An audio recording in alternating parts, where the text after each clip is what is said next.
Hello दोस्तों। The greatest education with Sandeep sir परिवार में आप सभी लोगों का स्वागत है। कैसे हैं आप सभी? आई होप सभी ठीक होंगे, एकदम मस्त होंगे और अपने घर पर बैठकर आराम से पढ़ाई को कंटिन्यू कर रहे होंगे। अपनी पढ़ाई पढ़ रहे होंगे, एग्जाम की तैयारी कर रहे होंगे और कुछ लोगों के हाफ ईयरली एग्जाम भी चल रहे होंगे। हम लोगों ने टेंसेस कंप्लीट कर लिए हैं।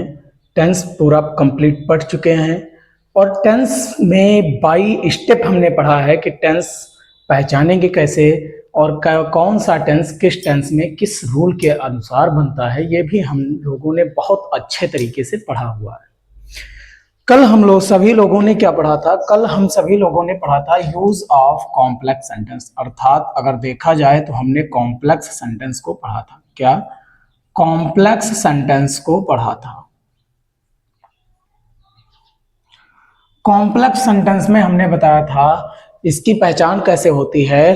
तो जिस वाक्य में दो घटनाएं दी हूं, जिस वाक्य में कितनी घटनाएं? तो दो घटनाएं दी हूं। कितनी घटनाएं दी हूं? तो आपने कहा सर दो घटनाएं दी हूं। और दो घटनाएं दी तो जरूर हो, लेकिन एक के खत्म होने के बाद, एक घटना खत्म होने के बाद, खत्म होने के तुरंत बाद, तुरंत बाद दूसरी घटना प्रारंभ हो जाए। कौन सी? दूसरी घटना प्रारंभ हो जाए तो हम क्या कहेंगे? हम कहेंगे सर दिया हुआ वाक्य किसका है? दिया हुआ वाक्य कॉम्प्लेक्स सेंटेंस का है। अर्थात उसको जब हम ट्रांसलेट करेंगे इंग्लिश में, तो कॉम्प्लेक्स सेंटेंस में हम ट्रांसलेट करेंगे, कॉम्प्लेक्स सेंटेंस के नियमानुसार हम बनाएंगे। वो हमने पढ़ा। इसके बाद में हमने पढ़ा था कि इसको हम यूज कैसे करते हैं पास्ट परफेक्ट टेंस में और फ्यूचर परफेक्ट टेंस में। अगर ये tense past future tense past perfect tense and future perfect tense में आ जाए तो हम इसको कैसे ट्रांसलेट करते हैं, हमने रूल पढ़ा था। इन वाक्यों में दो वर्ड दिए होते हैं। कौन कौन से? एक तो वर्ड दिया होता है पूर्व, जिसे हम पहले भी कहते हैं। क्या कहते हैं? पहले। इसके बाद में दूसरा दिया होता है बाद, यानी कि पश्चात। यही तो वर्ड होते हैं, ये दो वर्ड होते हैं। और इन्हीं दो वर्डों पे क्या? इन्हीं दोनों वर्डों पे हमारा फार्मूला होता है। क्या होता है? हमारे रूल होते हैं कि हम उसी रूल के अनुसार हम क्या करेंगे, उसी नियम के अनुसार कॉम्प्लेक्स सेंटेंस को ट्रांसलेट करते हैं। हम देखें तो जो क्या कहते हैं कि जब हम पास्ट परफेक्ट टेंस में ट्रांसलेट करते हैं, किसमें? जब हम कॉम्प्लेक्स सेंटेंस को पास्ट परफेक्ट टेंस में ट्रांसलेट करते हैं तो किस नियम के अनुसार करते हैं, और जब फ्यूचर परफेक्ट टेंस में ट्रांसलेट करते हैं तो किस नियम में हम ट्रांसलेट करते हैं, ये भी हमने जाना था। अगर हम पूछ ले यहीं पर, अगर हम यहीं पर क्या कर लें, अगर हम यहीं पर आप लोगों से पूछ लें कि बताओ कि इसमें दो घटनाएं, तो हम जान गए कॉम्प्लेक्स सेंटेंस की पहचान करना तो हम जान गए। लेकिन अगर हमको क्या दिया हो, कोई भी एक वाक्य दिया हो, उसको हम ट्रांसलेट कैसे करेंगे, रूल बता दो। क्या बता दो? रूल। अगर वो पास्ट परफेक्ट टेंस का है, हमने इतना भी बता दिया कि अगर वो पास्ट परफेक्ट टेंस का है तो बता दीजिए। किसका? Past perfect tense.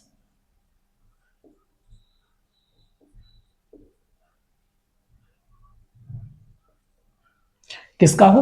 अगर वो पास्ट परफेक्ट टेंस का है तो आप क्या कर दीजिए, तो आप रूल बता दीजिए। रूल क्या होता है? तो हमने कहा कि रूल होता है जो घटना पहले समाप्त होती है। किसमें? अगर वाक्य में बिफोर वाले वाक्य हैं। कौन से? बिफोर वाले, यानी क्या कहते हैं? पूर्व, यानी कि पहले, पूर्व या पहले। अगर ये वर्ड है वाक्य में तब रूल क्या कहता है? तब रूल कहता है जो घटना पहले समाप्त होती है उसको हम किस में बनाते हैं? पास्ट परफेक्ट टेंस, यानी कि सब्जेक्ट, सब्जेक्ट के बाद में तो आप कहेंगे सर हैड, इसके बाद में तो आप कहेंगे सर मेन वर्ब की थर्ड फॉर्म। क्या? मेन वर्ब की थर्ड फॉर्म। अगर ऑब्जेक्ट है तो ऑब्जेक्ट, और फिर क्या लगाते थे? फिर हम बिफोर लगाते थे। क्या लगाते थे? तो आप कहेंगे सर फिर आप बिफोर लगाते थे। इसके बाद में तो आपने क्या कहा सर? इसके बाद में हम करते थे जो घटना बाद में शुरू होती थी। मतलब कैसे, एक घटना तो पहले खत्म हो गई, तो जो खत्म हो गई वो तो हमने यहाँ पे ट्रांसलेट कर लिया, लेकिन बिफोर के बाद में जो घटना स्टार्ट हुई उसका हम क्या लिखते हैं, उसका हम सब्जेक्ट लिखते हैं, सेकंड सब्जेक्ट, प्लस इसको अब टेंस किस में बनाएंगे, तो बनाएंगे सिंपल पास्ट में। किसमें, सिंपल पास्ट में, यानी कि सब्जेक्ट प्लस मेन वर्ब की second form, subject plus main verb की सेकंड फॉर्म प्लस ऑब्जेक्ट। ये हम नियम हमने सीखा था। दूसरा हमने नियम कौन सा सीखा था, दूसरा नियम था आफ्टर वाला। कौन सा, आफ्टर वाला। ये नियम था आफ्टर यानी कि पश्चात, आफ्टर यानी कि पश्चात, और पश्चात के यानी कि बाद। अगर ये वर्ड हो, तब हमने सीखा था कि जो घटना बाद में खत्म हो रही उसको हम पहले ट्रांसलेट कर लेते थे, यानी कि सब्जेक्ट, सब्जेक्ट के बाद में हो जाता था मेन वर्ब की सेकंड फॉर्म, मेन वर्ब की सेकंड फॉर्म, प्लस क्या हो जाता था, ऑब्जेक्ट, और ऑब्जेक्ट के बाद में क्या होता था, आफ्टर होता था। क्या यूज करते थे, तो आप कहेंगे सर आफ्टर यूज करते थे। आफ्टर के बाद में हम फिर यूज करते थे क्या, तो आप कहेंगे सर आफ्टर के बाद में आप यूज करते थे जो घटना पहले खत्म हुई थी उस सेंटेंस को बनाएंगे subject plus helping verb had, और इसके बाद में क्या हो जाता था, इसके बाद में हो जाता था मेन वर्ब की थर्ड फॉर्म। कौन सी, मेन वर्ब की थर्ड फॉर्म प्लस ऑब्जेक्ट, ये हो जाता था। इतना हमने पढ़ा था। इसको पढ़ने के बाद में यहीं पर देख लीजिए, ये तो हमने पढ़ लिया पास्ट परफेक्ट टेंस के, किसके, पास्ट परफेक्ट टेंस के। अब हमने कहा कि अब हम पास्ट परफेक्ट नहीं, अब हमको चाहिए फ्यूचर परफेक्ट टेंस। कौन सा चाहिए, फ्यूचर परफेक्ट टेंस चाहिए। तो फ्यूचर परफेक्ट टेंस को हम कैसे ट्रांसलेट करते थे, कौन सा ऐसा रूल है जिसके अनुसार हम क्या करते थे, फ्यूचर परफेक्ट टेंस को हम ट्रांसलेट करते थे, ये हमने आप सभी लोगों को बताया। तो आपने क्या कहा, आपने कहा जो पास्ट परफेक्ट टेंस का हम रूल है सेम एज इट करते थे। क्या, बिफोर वाले में हैड की जगह पे क्या कर दिया जाता था, तो आप कहेंगे सर हैड की जगह पे विल हैव कर दिया जाता है। क्या, तो हैड के स्थान पे विल हैव, फ्यूचर टेंस में परिवर्तित करने के लिए। किसमें, फ्यूचर टेंस के लिए। यहां रहने दिन नीचे ही लिख लीजिए, आप नीचे ही लिखिए फ्यूचर परफेक्ट टेंस।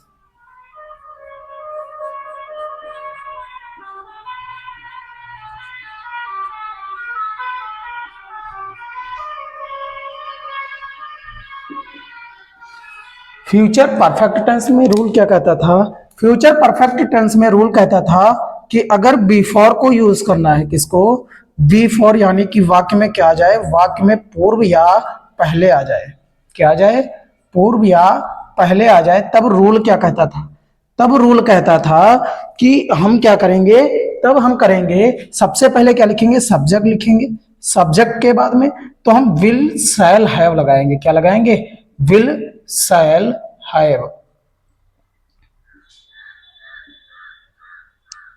इतना लगाते थे।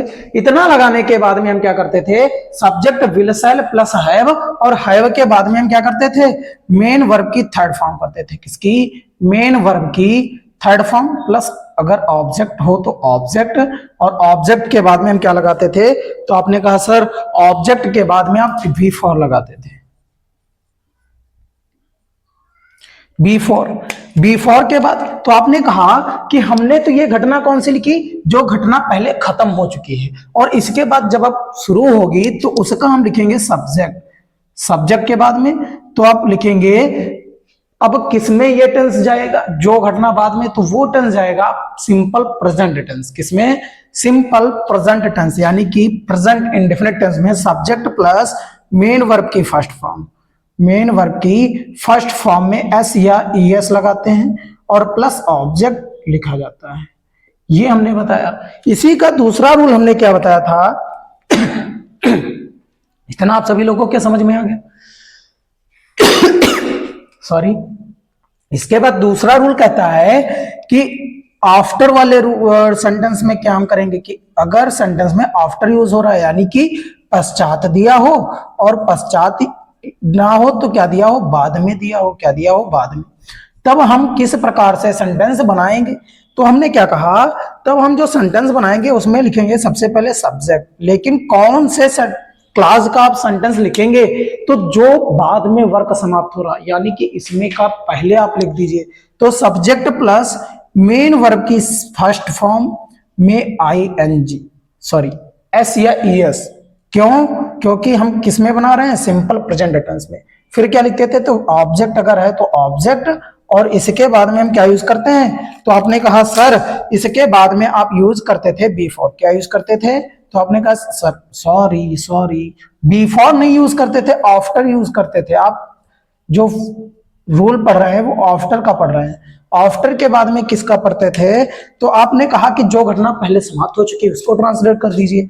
तो सब्जेक्ट और सब्जेक्ट के बाद में हमने क्या किया, विल या सेल किया। क्या किया, विल या सेल, और सेल के बाद में हम क्या लगाते हैं, तो आपने कहा सर हैव। क्या लगाते हैं, तो आपने कहा हैव। हैव के बाद में तो हमने कहा सर मेन वर्ब की थर्ड फॉर्म।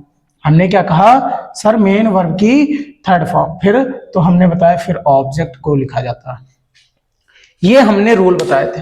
क्या बताए, ये हमने आप लोगों को रूल बताए थे कि ये रूल होते हैं। इतना आप सभी लोगों को आशा करते हैं कि अच्छे से समझ में आया होगा, अच्छे से आप सभी लोगों ने समझने की कोशिश की होगी।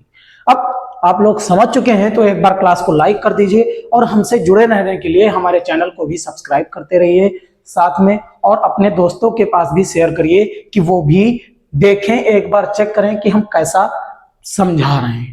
ठीक, इतना सभी लोगों को समझ में आ गया। ठीक है, अब हम आगे चलते हैं, और आगे हमने कहा था कि अब हम क्या करेंगे, इतना तो हमने नियम को रिकॉल कर लिया। अगर आप लोग कहें तो एक एक एग्जांपल कर देते हैं, वरना डायरेक्टली अब हम क्या करते हैं, इतना रूल को रिकॉल करने के बाद में अब हम ट्रांसलेट करते हैं सेंटेंसेस को।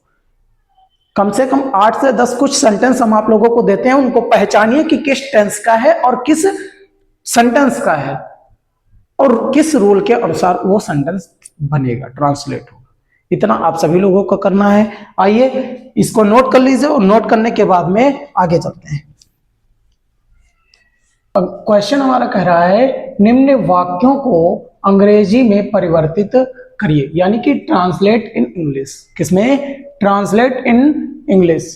क्या करना है, अंग्रेजी में ट्रांसलेट करना है, बाय नियम करेंगे। पहला अगर हम क्वेश्चन देखें तो क्या है, वाक्य हमारा क्या है, वाक्य कह रहा है, पहला वाक्य देखिए, क्या वह तुम्हारी सहायता नहीं करते हैं। वाक्य क्या कह रहा है, क्या वह तुम्हारी सहायता नहीं करते हैं।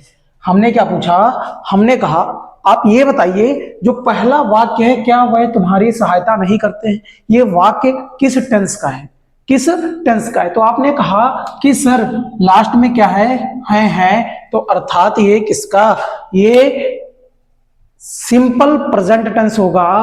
ता ती ते आया है, ता ती ते के बाद में क्या है, और जिसमें ताती ते के बाद में है, हूं, है आ जाए, तो आप क्या कहेंगे कि वो वाक्य सिंपल प्रेजेंट टेंस का है, प्रेजेंट इंडेफिनिट टेंस का है। इतना आपने बताया।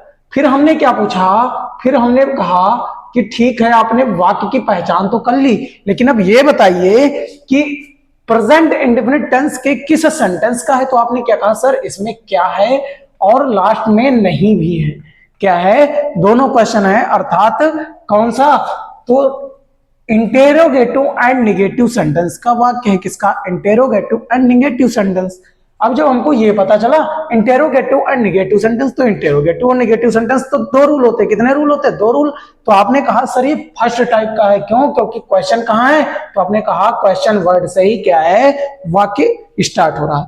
तो पहला रूल क्या कहता था, तब रूल हमारा पहला कहता था कि सबसे पहले हम हेल्पिंग वर्ब यूज करते हैं, डू या डज, फिर सब्जेक्ट, और सब्जेक्ट के बाद में मेन वर्ब की फर्स्ट फॉर्म, और उसके बाद हम ऑब्जेक्ट का यूज करते थे। किसमें, इंटेरोगेटिव सेंटेंस। लेकिन इंटेरोगेटिव नेगेटिव में सब्जेक्ट के बाद में हम नॉट जोड़ देते हैं। ट्रांसलेट करिए, क्या वह तुम्हारी सहायता नहीं करते हैं। बताइए वह एक वचन करता है या फिर बहुवचन। तो आपने क्या कहा, सर क्या वह जो है वो बहुवचन करता है, इसके साथ में हेल्पिंग वर्ब डू लगती है। क्या लगती है, हेल्पिंग वर्ब डू लगेगी। हमने डू लगाया। डू के बाद में क्या लिखा जाता है, सब्जेक्ट लिखा जाता है। सब्जेक्ट क्या है, वह है, तो हम दे लिखेंगे। क्या लिखेंगे, दे लिखेंगे, दे हमने लिखा। दे के बाद में नहीं की मीनिंग अर्थात नॉट लिखते हैं, तो हमने नॉट लिखा। क्या लिखा? नॉट लिखा। डू दे नॉट, इतना हो गया। फिर क्या है? क्या वह तुम्हारी सहायता नहीं करते? सहायता करना की मीनिंग हेल्प क्या होती है? तो आपने कहा सर हेल्प होती है। क्या होती है? हेल्प। तो डू दे नॉट हेल्प, वो सहायता, क्या वह सहायता नहीं करते हैं? किसकी? तुम्हारी। तो यू, हेल्प यू, ये हमने क्या कर दिया? ये हमने सेंटेंस को ट्रांसलेट कर लिया। कितना आसान है सेंटेंसेस को ट्रांसलेट करना।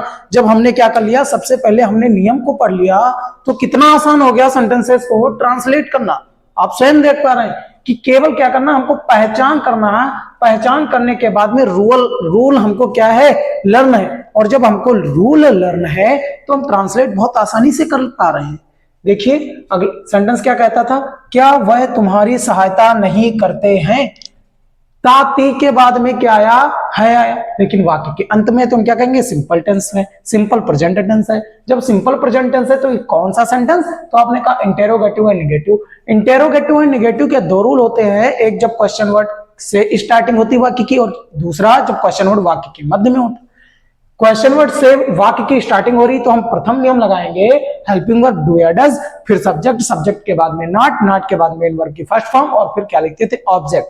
ऑब्जेक्ट ध्यान रखना दो प्रकार के होते हैं, एक तो डायरेक्ट और दूसरा इनडायरेक्ट। वो हम आगे चल के पढ़ेंगे, अभी उस पर ध्यान नहीं देना है कि कौन सा ऑब्जेक्ट इनडायरेक्ट है और कौन सा डायरेक्ट है। हालांकि ये इंटर में पूछा जाता है, लेकिन अभी इसको हम नहीं पढ़ेंगे, फिर अगली क्लास में देखते हैं कि क्या होता है direct object and indirect object.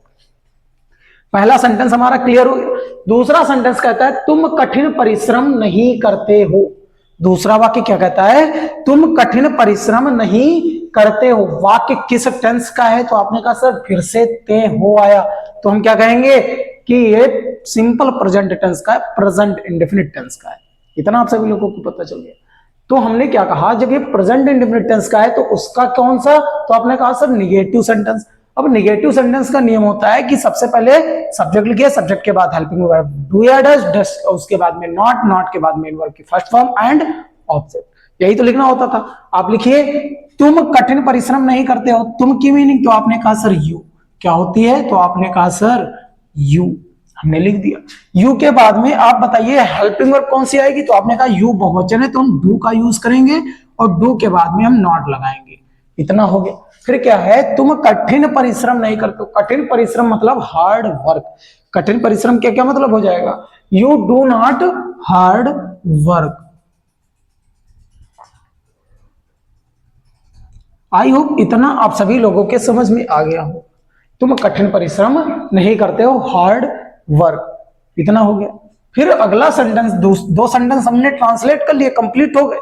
फिर अगला सेंटेंस है मुकेश लखनऊ से दिल्ली पढ़ने के लिए जाता हो। कहां? मुकेश लखनऊ से दिल्ली पढ़ने के लिए जाता होगा। अब हमने क्या देखा? अब हमने देखा सर वाक्य के अंत में तो ता के बाद में होगा आया है, और हमने कहा था जिस वाक्य के अंत में ता ती ते के बाद में होगा, होगी, होंगे, होगा, तो कौन सा टेंस होगा? तो वो फ्यूचर टेंस का इंडेफिनिट टेंस होगा, अर्थात सिंपल फ्यूचर टेंस। ये वाक्य किसका है? तो आपने कहा सर ये तो सिंपल फ्यूचर टेंस है, और जब सिंपल फ्यूचर टेंस है तो उसका रूल क्या कहता है? उसका रूल कहता है आप सब्जेक्ट लिखिए, सब्जेक्ट के बाद में विल या शैल हेल्पिंग वर्ब यूज करेंगे। कौन सी? विल या शैल। और हमने कहा था विल या शैल यूज कहां करेंगे, वो भी हमने बताया था। चलिए देखते हैं सेंटेंस क्या कहता है। सेंटेंस कहता है कि मुकेश लखनऊ से दिल्ली पढ़ने के लिए। अब ये बताइए फ्यूचर इंडेफिनिट टेंस का कौन सा सेंटेंस है? तो आपने कहा सर असर्टिव सेंटेंस है, अफर्मेटिव सेंटेंस है, सकारात्मक वाक्य है। तो हमने कहा ट्रांसलेट करिए मुकेश, तो आप सबसे पहले सब्जेक्ट लिखिए। रूल क्या होता था? सब्जेक्ट क्या होता था? सब्जेक्ट। और सब्जेक्ट के बाद में आप क्या लिखते थे? तो आपने कहा सर सब्जेक्ट के बाद हेल्पिंग वर्ब विल या शैल। अगर सेंटेंस में अनिवार्यता है या बाध्यता है या फिर धमकी हो या फिर आदेश हो तो हम क्या करते थे? तो हम विल को लगाते थे आईवी के साथ और शैल को लगाते थे आईवी के अन्य कर्ताओं के साथ। लेकिन इसमें कुछ भी नहीं है तो हम क्या लगाएंगे? तो हम शैल को लगाएंगे आईवी के साथ में और विल को किसके साथ? अन्य कर्ताओं के साथ। तो मुकेश विल क्या हो जाएगा? मुकेश विल। इतना हो गया। सॉरी, इतना हो गया। आपने कहा सर ठीक है। अब हमने क्या कहा, मेन वर्ब क्या है, तो आपने कहा सर जाना, और जाना की मीनिंग तो आपने कहा सर गो हो जाएगी। इतना कंप्लीट हो गया। गो के बाद में हमने कहा कि ऑब्जेक्ट क्या है, तो आपने कहा लखनऊ से दिल्ली जाना फॉर रीडिंग, मतलब पढ़ने के लिए। तो लखनऊ से दिल्ली, दिल्ली जाता है तो गो टू दिल्ली। कहा, गो टू दिल्ली। ये हमारा क्या हो गया, ऑब्जेक्ट। और कहां से, तो फ्रॉम लखनऊ, फ्रॉम लखनऊ।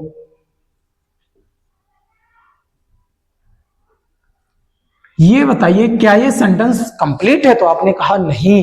क्यों, क्योंकि यहाँ पे पढ़ने के लिए वर्ड तो छूट गया, for reading. Lucknow for reading कर दीजिए, यहां पर क्या हो जाएगा, फॉर रीडिंग। अब ये आपका क्या हो गया, सेंटेंस कंप्लीट हो गया। ये सेंटेंस कंप्लीट हो गया। रूल क्या है इसका, रूल है सब्जेक्ट लिखिए, फिर विल या शैल लगाइए, फिर मेन वर्ब की फर्स्ट फॉर्म, फिर क्या लिखिए, ऑब्जेक्ट को लिखिए। सेंटेंस कंप्लीट हो गया। इतना आप सभी लोगों को समझ में आ गया। अब आगे चलते हैं, अगला सेंटेंस क्या कहता है, क्या अमित लखनऊ नहीं गया था। सेंटेंस क्या है, क्या अमित लखनऊ नहीं गया था। तो हम क्या करेंगे सर, सबसे पहले देखेंगे लास्ट में क्या है, तो आपने कहा सर गया था, और हमने कहा था जहां पर गया था आ जाए, या वाक्य के अंत में क्या है, या के बाद में था थी थे आ जाए, या फिर ताती ते के बाद में था थी थे आ जाए, तो वाक्य कैसा होगा, तो वाक्य सिंपल पास्ट टेंस का होगा। लेकिन जब वाक्य में क्या है, वाक्य में आ जाए क्या, वाक्य में दिया हो चुका चुकी चुके गया गई किया किए दिए लिया, ये वाक्य के बाद में क्या है, था थी थे, तो हम क्या करेंगे, तो हम इसको किस में बनाएंगे, पास्ट परफेक्ट टेंस में बनाएंगे। किस में बनाएंगे, पास्ट परफेक्ट टेंस में बनाएंगे। हमने देखा कि क्या अमित लखनऊ नहीं गया था, वाक्य किसका है, तो आपने कहा सर पास्ट परफेक्ट टेंस। लेकिन पास्ट परफेक्ट में कौन सा, तो आपने कहा सर पास्ट परफेक्ट में क्या भी है और नहीं भी है, इंटेरोगेटिव एंड नेगेटिव। अब रूल क्या कहता है उसका, तो उसका रूल कहता है कि सबसे पहले हेल्पिंग वर्ब लिखिए। फर्स्ट रूल इंटेरोगेटिव का, हेल्पिंग वर्ब, फिर सब्जेक्ट, सब्जेक्ट के बाद में नॉट, नॉट के बाद में मेन वर्ब की थर्ड फॉर्म, फिर ऑब्जेक्ट लिखिए। हमने देखा कि फर्स्ट रूल वाला क्वेश्चन है, कौन सा, तो आप कहेंगे सर फर्स्ट रूल वाला ये भी क्वेश्चन है, किसमें का, तो आपने कहा पास्ट परफेक्ट टेंस का। ठीक है, तो ट्रांसलेट करिए, क्या अमित लखनऊ नहीं गया था। हेल्पिंग वर्ब क्या यूज करते हैं, तो आपने कहा सर हैड यूज करते हैं। क्या यूज करते हैं, तो आपने कहा सर हैड, हेल्पिंग वर्ब हम यूज करते हैं, हमने हैड लिख लिया। अब सब्जेक्ट क्या है, तो आपने कहा सर अमित सब्जेक्ट है, तो हम हैड अमित लिखेंगे। क्या लिखेंगे, हैड अमित लिखेंगे, हैड अमित लिख लिया। इसके बाद में देखा इसमें निगेटिव वर्ड है, तो नॉट लिखेंगे। क्या लिखेंगे, नॉट लिखेंगे, नॉट हो गया। अब हमने क्या देखा, इसमें मेन वर्ब क्या है, तो जाना, और जाना की फर्स्ट फॉर्म क्या होती है, तो आपने कहा सर गो होती है। क्या होती है, गो। और गो की थर्ड फॉर्म क्या होती है, तो आपने कहा सर गॉन होती है। क्या होती है, तो आपने कहा सर गो वेंट गॉन होती है, हमने लिख दिया। गॉन के बाद हमने देखा कहां, तो आपने कहा सर लखनऊ, तो गॉन टू लखनऊ हो जाएगा। इतना आप सभी लोगों को पता चल गया।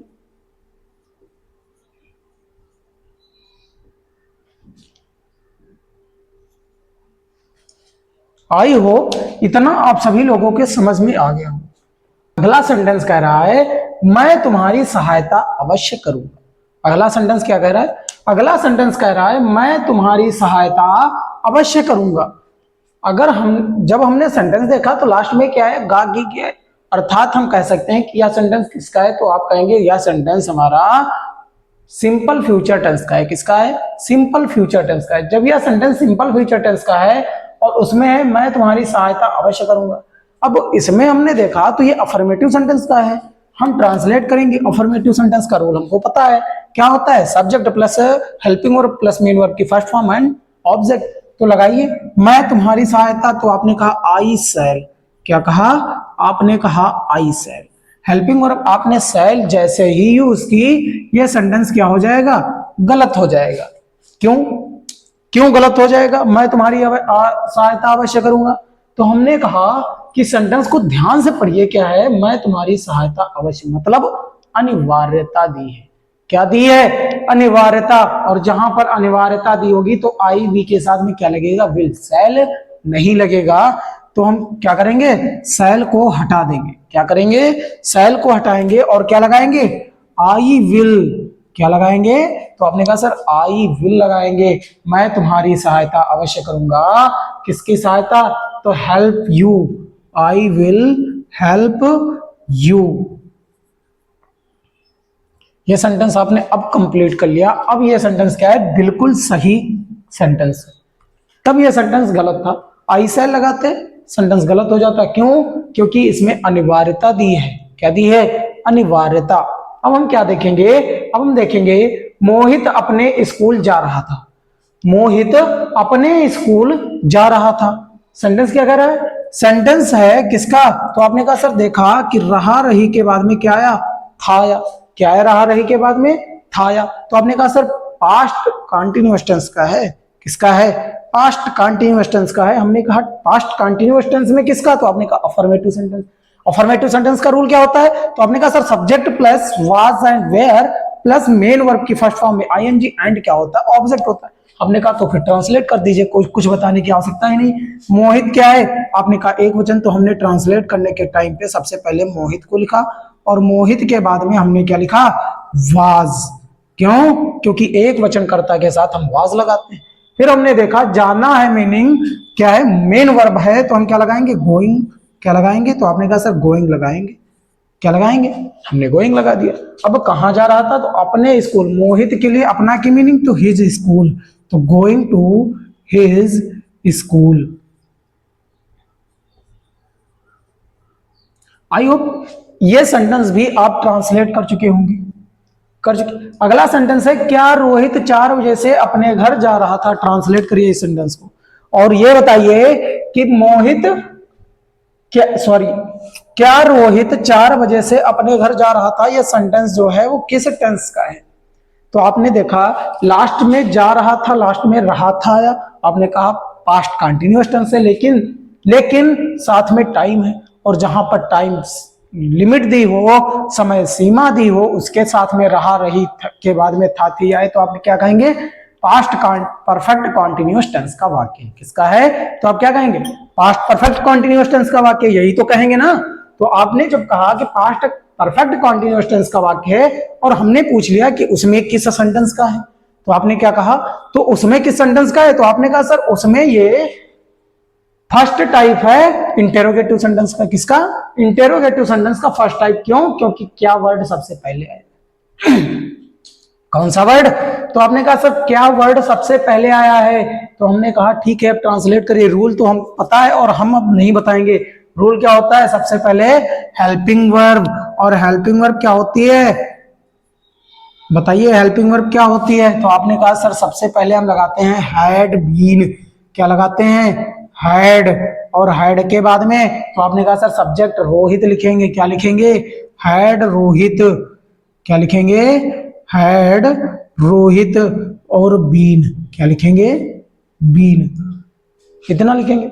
बीन के बाद में 4 बजे से अपने घर जा रहा था। जाना की मीनिंग तो आपने कहा सर गोइंग। क्या होती है? गोइंग के बाद में हमने पूछा तो आपने कहा सर अपने घर। तो कब? बताइए। गोइंग के बाद में गोइंग टू हिज हाउस। अब बताइए टाइम निश्चित है या फिर अनिश्चित है? तो आपने कहा सर 4 बजे से टाइम तो निश्चित है, तो हम क्या लगाएंगे? तो आपने कहा सर सिंस लगाएंगे। आप क्या लगाएंगे? सिंस लगाएंगे। हमने सिंस लगा दिया। सिंस के बाद में तो आप टाइम लिखते हैं तो 4 o'clock लिख दीजिए। कितना लिख दीजिए? 4 o'clock। क्वेश्चन मार्क लगा दीजिए। बस सेंटेंस हमारा बनकर कंप्लीट हो गया। सेंटेंस में क्या है? कुछ भी अब नहीं है। सेंटेंस के जब हमको रूल पता है तो सेंटेंस में कुछ भी नहीं है। आप सेंटेंस बिल्कुल हमने जैसा कहा था कि आप प्रैक्टिस कर लीजिए 10/10 सेंटेंस हर सेंटेंस के। अब 10/10 सेंटेंस हम अभी तो प्रैक्टिस नहीं करा सकते, लेकिन बोर्ड के टाइम पे हम प्रैक्टिस जरूर कराएंगे। इतना आप ध्यान रखिए कि बोर्ड के टाइम पे हम प्रैक्टिस जरूर कराएंगे। यह सेंटेंस भी हमने क्या कर लिया? ट्रांसलेट कर लिया। 7 सेंटेंसेस आपने ट्रांसलेट कर लिए। अगला सेंटेंस है प्रधानमंत्री दिल्ली से लखनऊ सुबह 7 बजे नहीं जा रहे होंगे। क्या है? प्रधानमंत्री दिल्ली से लखनऊ सुबह 7 बजे नहीं जा रहे होंगे। हमने सेंटेंस दिया तो आपने कहा सर सेंटेंस जब हमने देखा तो किसमें का लग रहा है, लास्ट में क्या है, रहे होंगे। हमने कहा ये फ्यूचर कॉन्टिन्यूअस टेंस का है, किसका, फ्यूचर। लेकिन टाइम लिमिट दी है, क्या दी है, टाइम लिमिट। और टाइम लिमिट के साथ में अगर रहा रही रहे के बाद में होगा होगी होंगे आएगा तो फ्यूचर परफेक्ट कॉन्टिन्यूअस टेंस कहलाएगा। कौन सा, तो आपने कहा फ्यूचर परफेक्ट टेंस कहलाएगा, हमने फ्यूचर परफेक्ट कॉन्टिन्यूअस टेंस। इतना। अब हमने पूछा कि उसमें का कौन सा सेंटेंस है, तो आपने कहा सर नहीं है तो निगेटिव सेंटेंस है, नकारात्मक वाक्य। हमने कहा ट्रांसलेट कर दीजिए। रूल तो आप सभी लोगों को पता है क्या होता है, तो हमने कहा फ्यूचर परफेक्ट कॉन्टिन्यूअस टेंस का रूल कहता है कि सब्जेक्ट, सब्जेक्ट के बाद में हेल्पिंग वर्ब, हेल्पिंग वर्ब के बाद नेगेटिव वर्ड की मीनिंग, नॉट के बाद में मेन वर्ब की फर्स्ट फॉर्म में आईएनजी, के बाद ऑब्जेक्ट और सिंस या फॉर और फिर टाइम। सॉरी, इतना होता था। आपने कहा ठीक, रूल तो हमको लर्न है। अब हमने क्या कहा, हमने कहा फिर तो आप ट्रांसलेट ही कर लीजिए। प्रधानमंत्री तो द पीएम क्या हो जाएगा, द पीएम ट्रांसलेट करिए। तो आपने कहा सर द पीएम अर्थात the prime minister. The prime minister सुबह 7 बजे नहीं जा रहे होंगे। हेल्पिंग वर्ब कौन सी लगेगी बताइए, विल या शैल के साथ हैव लगेगी, हैव बीन लगेगी, या फिर क्या लगेगी, तो आपने कहा सर विल के साथ में हैव बीन लगेगी। तो आपने कहा विल, और विल के बाद में आप हैव बीन लगाएंगे या नेगेटिव वर्ड की मीनिंग, तो आपने कहा सर नेगेटिव वर्ड की मीनिंग नॉट, और नॉट के बाद में हैव बीन लगाएंगे। अब हम क्या लगाएंगे, अब हम हैव बीन लगाएंगे। इतना आपने बताया, क्या लगाएंगे, अब हम हैव बीन लगाएंगे, और हमने क्या कर दिया, लगा दिया। अब हमने कहा, तो आपने कहा सर मेन वर्ब की फर्स्ट फॉर्म में आएंगी, जानना है मेन वर्ब, तो गोइंग हो गया। क्या हो गया, गोइंग हो गया। अब गोइंग कहां, तो आपने कहा सर लखनऊ, दिल्ली से, तो गोइंग टू लखनऊ क्या हो जाएगा, गोइंग टू लखनऊ। कहां से, तो आपने कहा sir from Delhi, from Delhi. कब, तो आपने कहा सर सुबह 7 बजे। कब, तो since 7 o'clock in the morning.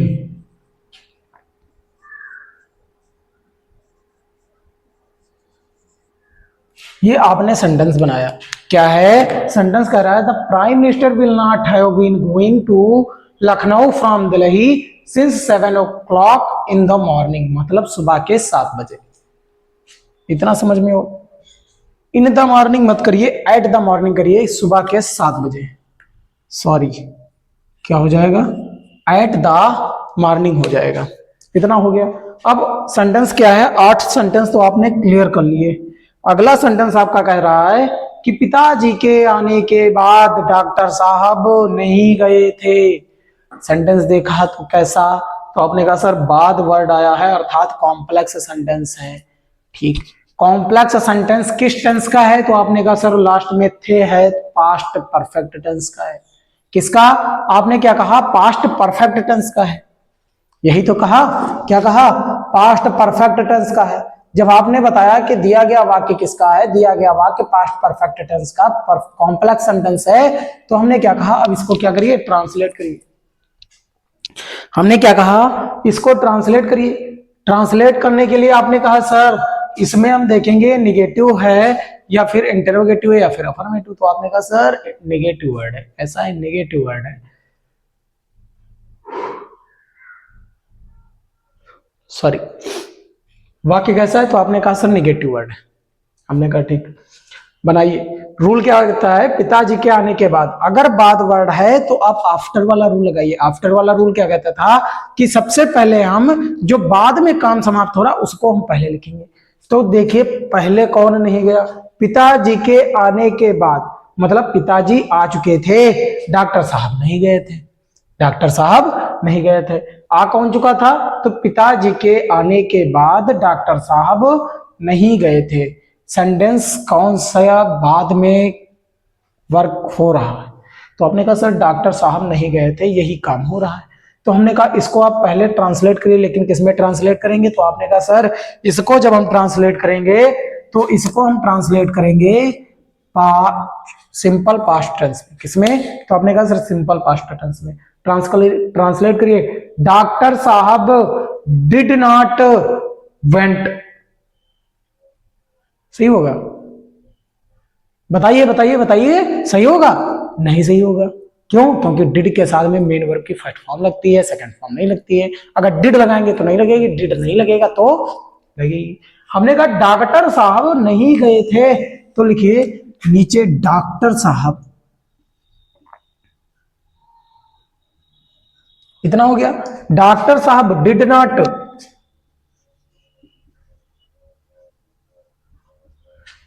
Went होगा, गो होगा गॉन। तो आपने कहा सर गो होगा। इतना समझ में आ गया। अब हमने क्या कहा, अब आप आफ्टर लगाइए। क्या लगाइए। आफ्टर। अब आफ्टर के बाद में क्या करिए, पिताजी के आने के बाद। तो द फादर हैड कम, यही तो होगा। The father had come.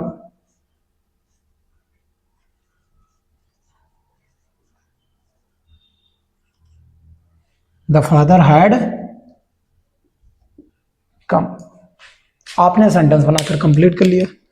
Sentence क्या कहता था, सेंटेंस आफ्टर वाला नियम ये कहता था सबसे पहले जो बाद में घटना हो रही उसको आप सेंटेंस में ट्रांसलेट करिए। कौन से। तो आपने कहा था सिंपल पास्ट टेंस में ट्रांसलेट कर दीजिए। और जो घटना पहले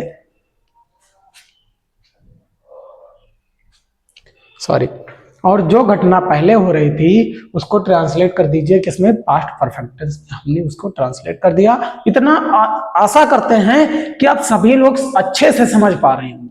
सभी के सभी सेंटेंसेस आराम से ट्रांसलेट कर पा रहे होंगे अगर नियम आप सभी लोगों को लर्न होंगे तो। अगर नियम आप सभी लोगों को लर्न होंगे तो अच्छे से आप सभी लोग पढ़ पा रहे होंगे। इतना हो गया। 9 सेंटेंस आपने कंप्लीट कर लिए। कितने। 9। अब हमने कहा 10 नंबर सेंटेंस क्या कहता है।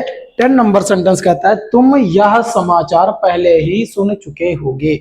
लास्ट में देखा चुके होंगे आया और बीच में पहले वर्ड आया तो क्या है, कॉम्प्लेक्स सेंटेंस। किसमें, फ्यूचर परफेक्ट टेंस में। किसमें, फ्यूचर परफेक्ट टेंस में। तो अब देखिए बीच में क्या है, पहले आया। तो आपने कहा सर पहले, तो पहले के लिए आप बिफोर वाला रूल लगाइए। कौन सा लगाएंगे, बिफोर वाला रूल क्या कहता है। तो आपने कहा सर बिफोर वाला रूल कहता है कि हम पहले जो घटना हो चुकी है उसको ट्रांसलेट करेंगे फ्यूचर परफेक्ट टेंस में। किसमें, फ्यूचर परफेक्ट टेंस में। फ्यूचर परफेक्ट टेंस क्या कहता है, तो फ्यूचर परफेक्ट टेंस कहता है सबसे पहले सब्जेक्ट, सब्जेक्ट के बाद में हेल्पिंग वर्ब, हेल्पिंग वर्ब के बाद में वर्ब की थर्ड फॉर्म और मेन वर्ब की थर्ड फॉर्म के बाद में ऑब्जेक्ट लिखिए अगर है। करिए, तुम यह समाचार पहले ही सुन चुके होगे। ये बताइए ये जो सेंटेंस है तुम यह समाचार पहले ही सुन चुके होगे, ये कैसा है, कॉम्प्लेक्स सेंटेंस है। नहीं है, ये कॉम्प्लेक्स सेंटेंस नहीं है, ये सिंपल सेंटेंस है। किसका, फ्यूचर परफेक्ट टेंस का। फ्यूचर परफेक्ट टेंस का कौन सा, सिंपल सेंटेंस। कैसे, हमने कहा यहां पर पहले के बाद में कोई दूसरा क्लॉज है, तो आपने कहा नहीं है। तो पहले ही को देख के आपने कैसे बना दिया कि ये कॉम्प्लेक्स सेंटेंस है। क्लॉज तो एक ही घटना हो रही है भाई। समाचार सुन कौन रहा है, तुम। और तुम क्या है, तुम। यहां समाचार, समाचार के बाद में तुरंत आ जाएगा, मेन वर्ब तो इसमें आया ही नहीं, और इसमें मेन वर्ब है तो सब्जेक्ट नहीं है। बिल्कुल ध्यान से देखिए, ध्यान से समझिए क्वेश्चंस। हमने जो कहा वही अगर सही आप मान लेंगे तो बिल्कुल गलत है, और हम चेक जरूर कर लेते हैं कि आप पढ़ रहे हैं सही से या नहीं पढ़ रहे हैं। तो क्या है, तुम यह समाचार पहले ही सुन चुके होगे। चुका चुकी के बाद ये होगा हो ही आया, तो सेंटेंस किसका है, फ्यूचर परफेक्ट का है। लेकिन कैसा, तो आपने कहा सिंपल सेंटेंस। बनाइए सिंपल सेंटेंस को। तो आपने कहा सर सबसे पहले हम यू लिखते हैं। क्या लिखते हैं, सब्जेक्ट। सब्जेक्ट के बाद में विल या साइल के बाद में हैव बीन लगाते हैं। क्या लगाते हैं, हैव बीन लगाते हैं, नहीं हैव लगाते हैं। क्या लगाते हैं, हैव। तो यू विल क्या लगेगा, यू विल हैव। इतना समझ में आ गया। अब हम क्या लगाते हैं, अब हम लगाते हैं पहले ही के लिए, मेन वर्ब से पहले क्या लगाते हैं, एडवर्ब। क्या, ऑलरेडी।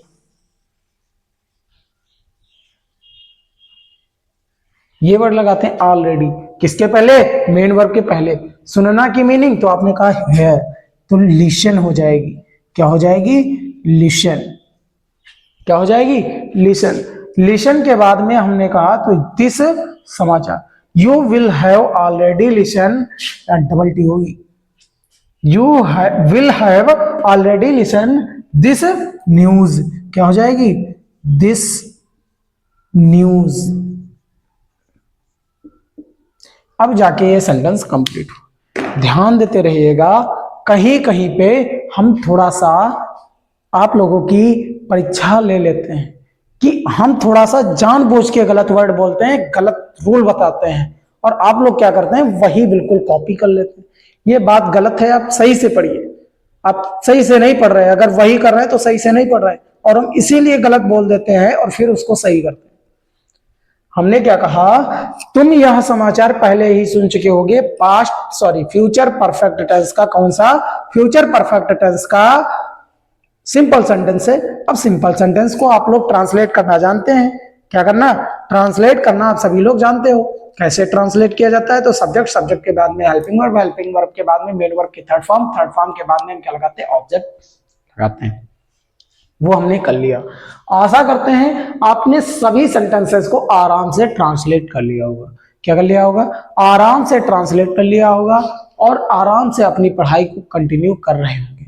अगर आप सभी लोगों को क्लास समझ में आ रही है, ट्रांसलेट करना आप बिल्कुल विधिवत सीख चुके हैं, तो क्लास को लाइक कर दीजिए, सब्सक्राइब कर दीजिए, और कमेंट में जरूर बताते रहिए कि इसका जो हमने होमवर्क दिया है उसका आंसर क्या आया है, आप लोगों ने क्या ट्रांसलेट किया है। ठीक है, आज के लिए इतना ही रखते हैं, मिलते हैं नेक्स्ट क्लास में। धन्यवाद, जय हिंद दोस्तों।